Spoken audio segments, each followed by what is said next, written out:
भारत सरकार ने हाल ही में 67,000 करोड़ रुपए के रक्षा प्रस्तावों को मंजूरी दी है, जिसका उद्देश्य भारतीय सेनाओं को और सशक्त बनाना है। रक्षा मंत्री राजनाथ सिंह की अध्यक्षता में हुई रक्षा अधिग्रहण परिषद की बैठक में ये अहम फैसले लिए गए। ये प्रस्ताव भारतीय सेना, नौसेना और वायुसेना की क्षमता को बढ़ाने में मदद करेंगे।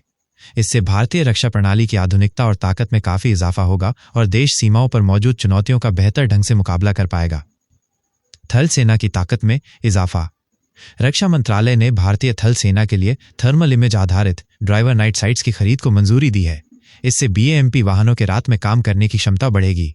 ये तकनीक भारतीय सेना को रात के समय होने वाले ऑपरेशंस में फायदा देगी। इससे सेना अंधेरे में भी दुश्मन के ठिकानों को आसानी से पहचान पाएगी। यह सीमाओं पर किसी भी संभावित हमले का प्रभावी जवाब देने में मदद करेगा। नौसेना की क्षमताओं में बढ़ोतरी। भारतीय नौसेना को भी कई महत्वपूर्ण अपग्रेड मिले हैं। रक्षा परिषद ने निम्नलिखित को मंजूरी दी है: compact autonomous surface craft, BrahMos fire control system और लॉन्चर का अपग्रेडेशन, बराक एक मिसाइल सिस्टम का उन्नयन।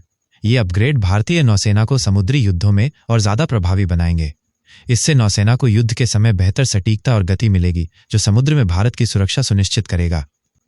वायुसेना की ताकत बढ़ाने के लिए भी कुछ महत्वपूर्ण योजनाओं को मंजूरी मिली है, जिनमें शामिल है mountain radar spider weapon system का अपग्रेडेशन। ये सुधार वायुसेना को पर्वतीय क्षेत्रों में बेहतर हवाई निगरानी और सुरक्षा प्रदान करने में मदद करेंगे।